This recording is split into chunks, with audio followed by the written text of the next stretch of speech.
ሰላም ሰላም የቻናላችን ቤተሰቦች እንደምን ቆያችሁ? እኔ በጣም ደህና ነኝ፣ እግዚአብሔር የተመሰገነ ይሁን። እሺ እንግዲህ ዛሬ በተምኔሉ ላይ እንደምታዩት እንግዲህ የምናወራበት አጀንዳችን ርዕሳችን የማድሪድ የውጤት ቀውስ እና እንዲሁም የሲቲ የሽንፈት በአይነት ጉዞ ይመስላል ማለት ነው። በትላንትናው የአውሮፓ ቻምፒየንስ ሊግ ጨዋታ ላይ አምራዊ የሆነ ጨዋታ እና ያንስተራል እንዳያችሁ የሲቲ የሽንፈት አይነት ብዙም ቀጥሏል። ሪያል ማድሪድ እንግዲህ እርግጥ ማጣጣቱ እንደቀጠለ ነው ማለት ነው። ይህን በተመለከተ ሰፋ ያለ ትንታኔ እናቀርባለን። የቻናላችን ቤተሰብ ያየናችሁ ሰብስክራይብ በማድረግ ቤተሰቡን ይወዳጁን። አመሰግናለን። በኮሜንት ሴክሽኑም እንድሰራ የምትፈልጉት ነገር ካለ እሱ ኮሜንት ጻፉልን፣ እናመሰግናለን ማለት ነው። እሺ ትናንት እንግዲህ በአውሮፓ ሻምፒየንስ ሊግ በተደረገ ጨዋታ ብዙ ጨዋታዎች ተደርገዋል። እንግዲህ በፊት እነዚህ ውስጥ ማድሪድ እና የማንቸስተር ሲቲን ጨዋታ በተመለከተ አንዳንድ ሀሳቦችን እናቀርባለን ማለት ነው። እስከ መጨረሻው ተከታተሉን። የሁለቱ ታላላቅ ክለቦች ጨዋታ እንግዲህ ብዙዎችን እንዲታይ ያደርጋል። የብዙዎችን ቀልብ የሳበ ጨዋታ ነበረ።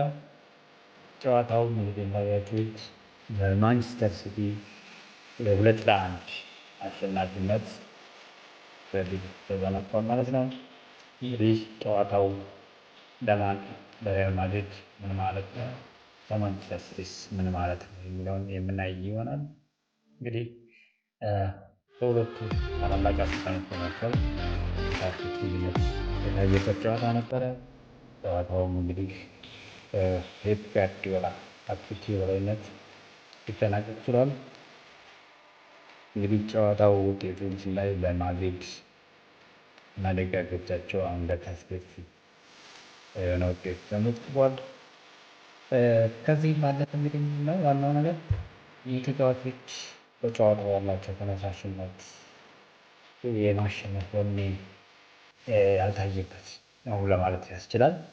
ተጫዋቾች ያን ያክል ለማሸነፍ ያላቸው ሞራል ተዳክሞ የታየበት ምሽት ነበር ማለት ነው።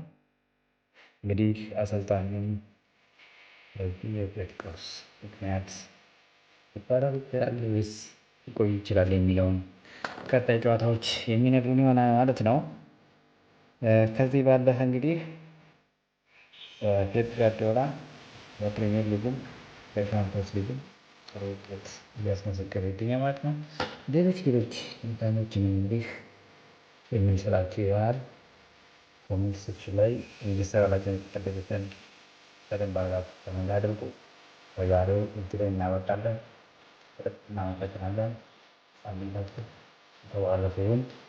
ቀጣይ የፕሪሚየር ሊግም ስለሚመጣ በዛ ላይ የተወሰኑ ሀሳቦችን እንለዋወጣለን።